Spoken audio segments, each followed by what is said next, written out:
साथियों, आज मैं आप लोगों को बताऊंगा कि संख्या क्या है और संख्या कितने प्रकार की होती है, क्योंकि संख्याओं के बारे में जानकारी होना बहुत ही आवश्यक है। क्योंकि जब भी आप कोई भी एंट्रेंस एग्ज़ाम देने जाएंगे तो मैथ्स का पहला सवाल होता है कि संख्याएं क्या है और संख्या कितने प्रकार की होती है। तो हम लोग दोस्तों देखते हैं संख्या क्या है। तो संख्या दो या दो से अधिक अंकों के समूह को हम संख्या बोलते हैं। जैसे 2 अंक 2, 4, 6 इत्यादि, ये संख्याओं अंकों का समूह है, इसे हम संख्या बोलते हैं। अब संख्या के बाद देखते हैं दोस्तों हम लोग प्राकृत संख्या क्या है। तो प्राकृत संख्या जैसे प्राकृत संख्या 1, 2, 3, 4, 5 डैश डैश यानी आगे तक। तो इस संख्याओं को हम लोग गणना के लिए उपयोग करते हैं, गणना या गिनती। तो प्राकृत संख्या की परिभाषा ये हुआ कि गणना के लिए जिन संख्याओं का हम उपयोग करते हैं उसे प्राकृत संख्या बोलते हैं।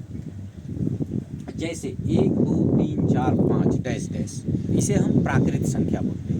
अब प्राकृत संख्या के बाद आता है अगला हमारा, प्राकृत संख्या के बाद पूर्ण संख्या। तो पूर्ण संख्या प्राकृत संख्या के समूह में, ये 1, 2, 3, 4, 5 डैश डैश एक प्राकृत संख्या का समूह है।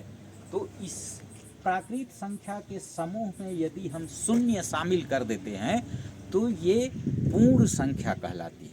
तो पूर्ण संख्या की परिभाषा ये हुई कि प्राकृत संख्या के समूह में शून्य शामिल कर देने पर वह पूर्ण संख्या कहलाती है।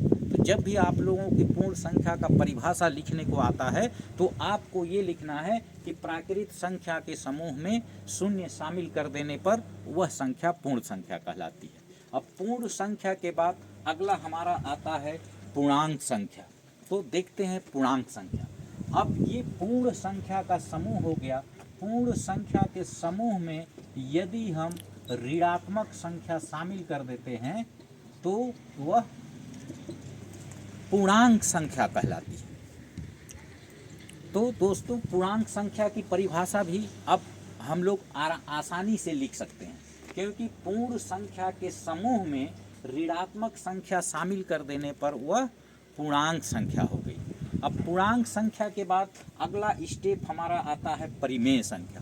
तो परिमेय संख्या की परिभाषा हम लोग इसमें पूर्णांक संख्या के समूह में यदि हम भिन्न संख्या शामिल कर देते हैं, जैसे 1/2, 1/3, 1/4 इत्यादि, तो यह परिमेय संख्या कहलाती है। तो दोस्तों अब परिमेय संख्या की यदि आप लोगों से परिभाषा पूछा जाए तो आप लोगों को लिखना है कि पूर्णांक संख्या के समूह में यदि भिन्न संख्या शामिल कर दें तो वह परिमेय संख्या कहलाती है। तो ये 4 संख्याओं की परिभाषा अब आप लोग बहुत ही आसानी से लिख पाएंगे। मुझे उम्मीद है कि आप लोगों को इसे दोबारा याद करने या पढ़ने की ज़रूरत नहीं पड़ेगी। इन संख्याओं के अलावा और हमारे पास सम संख्या, विषम संख्या, अपरिमेय संख्या वगैरह भी संख्याओं में आता है, लेकिन ये सारी चीज़ें छोटी कक्षाओं से ही बताई जाती है।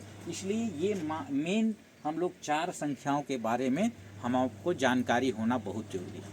तो दोस्तों मिलते हैं अगले वीडियो में। अगर ये मेरा वीडियो आप लोग को अच्छा लगा होगा तो इसे लाइक, सब्सक्राइब और अपने दोस्तों को शेयर कर देना। बहुत बहुत धन्यवाद।